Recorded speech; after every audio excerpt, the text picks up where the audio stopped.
So this is my content PowerPoint. I did it on landforms. I did it for second grade class, so this is the Common Core standard for second graders, and it has to do with students developing an understanding of patterns on Earth surfaces, and then also I'd be able to identify major landforms. So what I did was I put different slides that have different vocab and that have different landforms. So this one is about islands. In the background there's 2 pictures of islands, an actual map, and then a real life picture. So an island is a piece of land that is completely surrounded by water on all sides. And then I have examples down here, which are Hawaii, the Philippines, and the Caribbean. Next is lakes, and those are large bodies of water that are completely surrounded by land. And here again is actual real life picture in the background, and then the map version of what a map or a lake would look like on a map. And the examples I have are the Great Lakes and then Lake Riva, which is here in Richmond. Next is rivers. Once again, I have the drawing of what would be on a map of a river and then an actual real life picture of a river.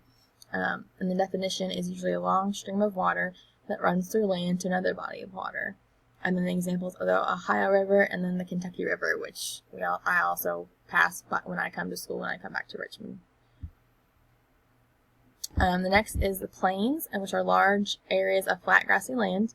And then here's a real life picture of a plain, and then my example is the Great Plains, and that's why I have it in this picture over here of the map of the Great Plains where it's located. Last is mountain ranges, and it's where several mountains, which is land with steep sides that rise up from surrounding land, are all placed in a row.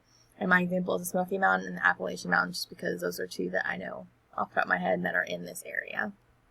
And then once again, here's the map version of mountains and then the actual photograph of mountains. Okay, so this part of the lesson has students draw 2 vocabulary words that we just learned about, so 2 landforms, and what they think it would look like in real life.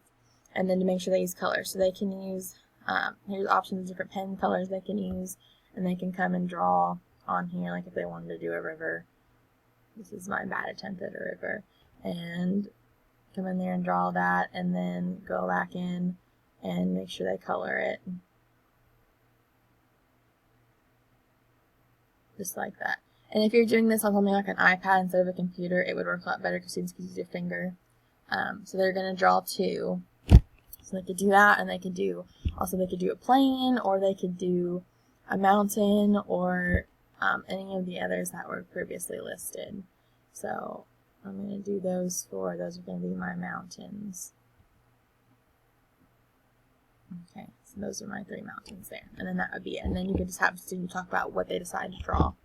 And then make sure you could show different landforms that students draw, just to show off students' work and that they're paying attention and that you know what, and they've been following along with you.